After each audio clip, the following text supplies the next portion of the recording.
Jambore Dunia ke-25 yang diadakan di Korea Selatan pada tanggal 1 sampai 12 Agustus 2023 sempat dilanda cuaca panas ekstrim. Namun, hal itu tak membuat semangat peserta Jambore Pramuka asal Indonesia lesu. Justru kontingen Pramuka Indonesia itu terlihat selalu memeriahkan acara Jambore Dunia itu.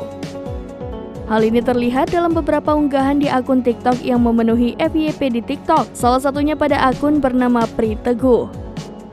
Dalam videonya, ia merekam saat kontingen Pramuka Indonesia mengenalkan budaya dan makanan khas Indonesia.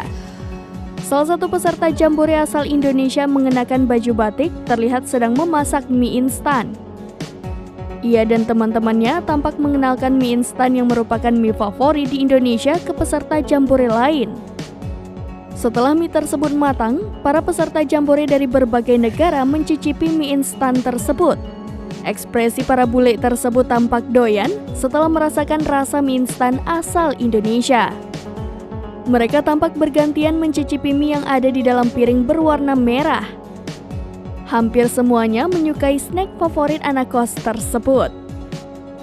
Keramahan delegasi asal Indonesia menambah daya tarik dan keunikan tersebut pada ajang Jambore Dunia yang berlangsung di Sammegem, Provinsi Jeolla Utara, Korea Selatan.